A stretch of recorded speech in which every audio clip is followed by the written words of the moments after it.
Eli Arto Lauri, sulla on niinku tällainen yksi mahdollinen teoria, että miten tämä niinku Fukushiman ydinvoimala-onnettomuus on saanut alkunsa. Haluaisitko kertoa sen? Joo, siinä on semmoinen systeemi, että 2008 niin ydinvoimateollisuuden tämä uraanituotanto muuttui energianegatiiviseksi. Ja 2007, 4 kuukauden välein tämä Venäjän Putin ilmoitti 3 kertaa, että Venäjä lakkaa tuottamasta uraania maailmalle, koska se on energianegatiivisesti kannattamatonta. Ja 2008 lopussa kävi niin, että Putin löi hanat tukkoon ja se poisti 70% maailman uraanituotantossa kerralla. Ja Euroopassa ei ymmärretty sitä, että Putin on puhunut niin vakavissa tätä systeemiä, ja siitä tuli semmoinen systeemi, että niin, nämä uraanin käyttäjät oli vain ihmiset, mistä tehdään uraania.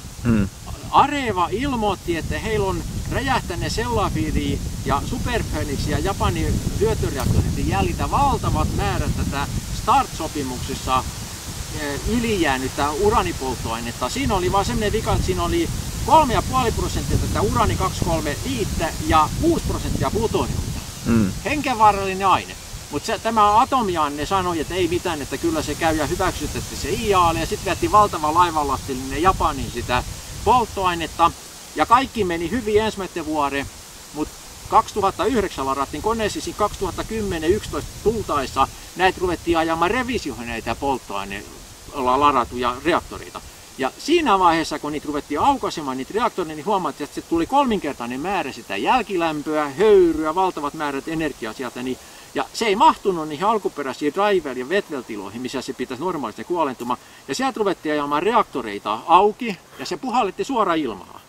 Ja siitä tuli sitten semmoinen reaktio, että näitä voimaloita ruvettiin aukaisemaan, revisio eteni, niin aina nousi Japanin yläpuolella oleva tämä ionisaatiotaso ylöspäin. Sitten tämä NATO ja IAEA, mikä kontrolloi tätä yläilmakehän ionisaatiota, niin sinne tuli hälytys, että Japanin päällä säteilytaso nousi valtavan paljon. Ja sen jälkeen ruvettiin vetämään chemtraderilla kauhean määrä sitä uraanipaskaa sinne alas, ettei se säteilytaso nousi ihan räjähtämispisteessä, ettei typpikehä räjähde palaamaan. Se ei riittänyt. Siinä vaiheessa, kun huomattiin, että se ei riittänyt, sitä ajettiin 2,5 päivää sen jälkeen ennen Fukushimaa, niin ajettiin kiinalaisten ja venäläisten tietojen mukaan ajettiin haarpilla sinne. 1000 megawatin koneella ajettiin yläilmakehään valtavat määrät energiaa, mutta ne pöllö ei tajunnutkaan sitä, että sieltä ydinvoimalasta tuleva se ionisaatiopilvi, niin se toimii niin kuin rautanaulana maaruttaen kaiken se energia maaperään. Ja sieltä se meni sinne kallioperähän. Se energia, kun se oli muutaman päivän mennyt, sitä oli 2,5 päivän mennyt, niin sitten tämä maaperässä olevana kvartsikiteet, niin ne on piazzoaktiivisia. Ne rupeavat värähtelemään. Ja kun se rupeaa värähtelemään se kallioperä, niin silloin se muuttui epävakaksi. Eli se tektoninen sauma, mikä on siellä Japanin alla, niin alkoi liikkua. Ja siitä tapahtui semmoinen systeemi, että se tektoninen sauma laukesi ja se synnytti sen hyökyaallon.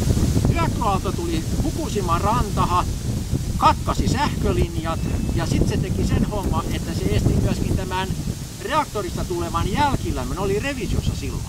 Se sanottiinkin suoraan.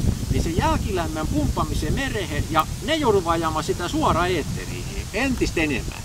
Sitten tuli semmoinen ilmiö, että kun kuumaa höyryä ruvettiin ajamaan ulospäin, niin se alkoi niin hengittämään. Ja se otti happia sinne sisälle ja kun siinä tuli happia, niin tuli vetypalo. Ja ensin sieltä räjähti reaktori numero 1.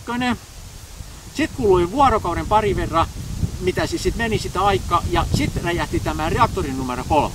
Joo. Tässä vaiheessa tapahtui sitten semmoinen ilmiö, että kun se kallioperä oli tektonisesti niin aktiivinen jo, ja sieltä tuli kolauksia, kun ne atomivoimalat räjähti. Sehän oli 0,5 kilometrin vatsas, mikä sieltä 300 läksi. No, se antoi kauhea sykli sinne alakertaan, ja kun tuli lisää voimaa, niin siellä tapahtui sitten semmoinen ilmiö, että siellä Japanin 2 kilometrin syvyydessä on tätä metaanikaasuklatraa, mikä jäämuodossa oleva metaani on. Ja se perustuu siihen painetasapainoon. Se on hyvin herkkä tasapaino. Se on 2 asteen lämpötila, missä se juuri pysyy kasassa. Tuli isku sinne ja siellä on ne reaktorin alla, kun ne neutronivuot oli vuosikymmeniä mennyt, niin se on porannut, säteilyerosoinut valtavan kauheat tunnelit sinne. Joka reaktori alla on sellainen putki suora sinne. Niin. No sinne putkehen tapahtui sitten sillä lailla, että se 4-reaktorin alla oleva metaaniklatraatti jää, niin se muuttui 160, siis tämä on Nils Axel Mörnerin niin esittämä oppi, minkä mukaan mä tässä nyt etenin tässä hommassa, niin se muuttuu se metaaniklatraatti 168 kertaa tilavammaksi. Räjähtää ihan hetkessä. Ja se tulee aivan kosmisella nopeudella siihen säteilyerosion räjäyttämähän putkeen. Löi sen nelosreaktori, mikä oli pysäksissä, missä ei ollut uraania, missä. Kaikki ihmetteli, miksi se räjähti. Sen kuvia ei näytetty ikään koskaan missä, eikä kerrottu, mitä se tapahtui. Ja mä olen nähnyt kuvaa, missä 14 metrin paksu se betoniseinämä on räjähtänyt. Sieltä on niin kuin suora tullut leka sieltä maasisältä. Se metaaniklatraatti tuli kosmisella nopeudella, löi semmoinen niin kuin tikin liäki, semmoinen sinisen kilometrin korkuisen liäki sieltä suoraan sieltä reaktorin läpi. Ja siinä tapahtui sitten sillä lailla, että 15 minuuttia se löi semmoinen puolen kilometrin levyssä sen väylä sieltä läpi. Noiden voimaloiden alle, kato suoraan joka ainuvan päätä. Ja kakkosreaktori, mikä oli sitten seuraavana vuorossa, niin 15 minuuttia tästä, kun se kolmonen lensi ilmaan, niin sitten se löi vaurioita siihen kakkosreaktoriin. Ja sitten räjähti kakkosreaktorikin päälle. Ja se koko ketju meni niin kuin tällä systeemillä.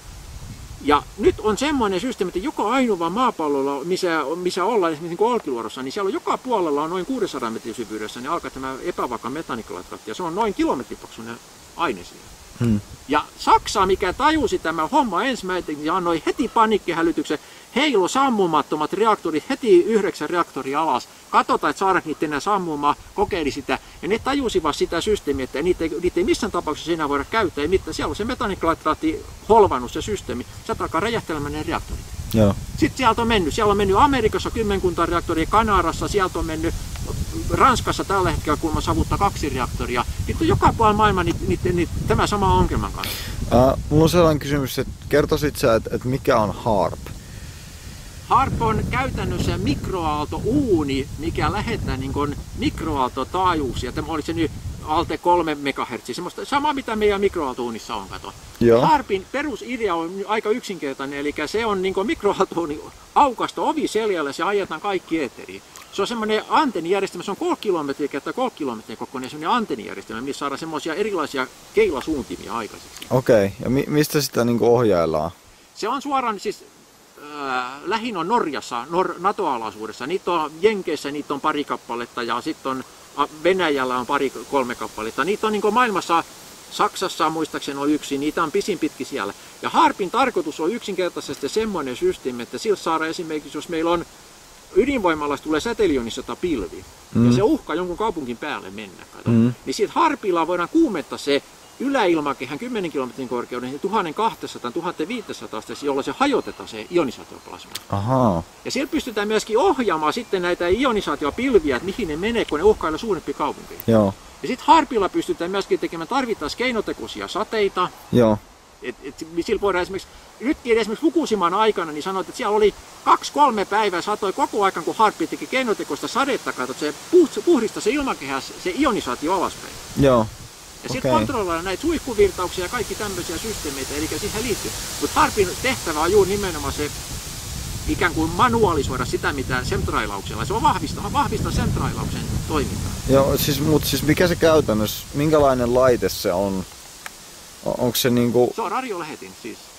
Se on radiolähetin. Ja onko se jossain tuolla ylhäällä niinku kertaa, onko se vähän niin kuin satelliitti? Ei, se on maanperässä. Eli esimerkiksi Alaskahan tehtiin, amerikkalaiset tekivät siellä valtavan kauhi tämmöinen kaasukenttä, mikä koko se kaasukentän kaikki energiat niin valjastetaan muistaakseni 1000 megawatin HAARPin käyttämiseen.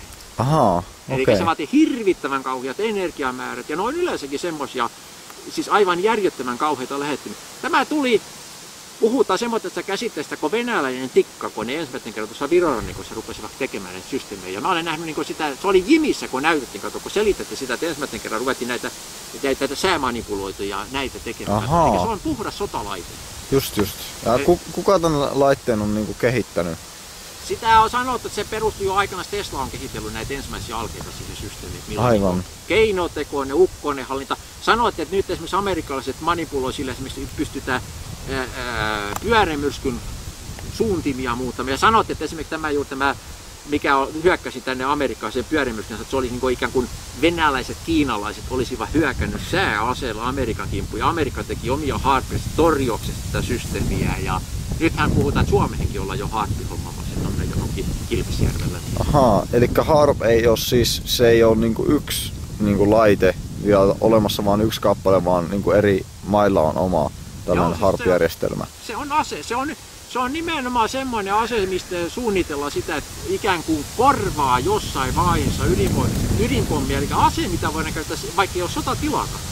Aivan. Jenkit esimerkiksi tällä hetkellä ne ryöstää naapurimaita harpilla esimerkiksi satetittelissä. Just. Ja pystyykö tällä harpilla, niin pystyykö sillä aiheuttamaan esimerkiksi maanjäristyksiä? Joo, siis tää on niinku ihan, siis just niin kuin sanoisin, Fukushimassa tapahtui juuri tämä oleellinen, että harpilla tehtiin se maanjäristys.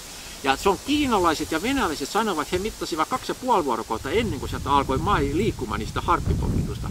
Ja sitä on täällä netissä paljon sanottu, että jenkki hyökkäsivät niin silmittömästi suoraan Japanin vasta sen takia, että Japani ei suostunut johonkin valuuttajärjestelmähän mukaan. Aivan. Mutta tämä juuri nimenomaan, mikä tässä mun jutussa on niin se pointti, niin on juuri se nimenomaan, että harppia käytettiin käskystä torjuaksesi sitä kohonnutta säteilyonisaatiota. Aivan. Elikkä huomakka tosta, elikkä siinä on juuri tämmöinen tulkintaero, ja pojat ei niin tajunnut tätä systeemiä, eli kokonaisuudessa esimerkiksi tämä ilmakehän muuttuminen rautanauloksi säteilyonisaatiosta, se muuttui semmoiseksi, että se on pari henkäys semmoista ilman, niin sä kuolet siihen. Se polttaa sut keuhkot.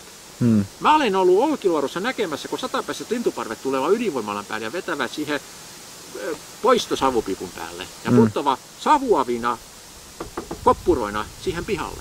Joo. Vartijat tulee noukkimaan pois, alkaa koskea, ne on radioaktiivisia. Aivan. Eli Selvä. Se on näin konkreettinen. Joo. Okei, no kiitoksia. Joo.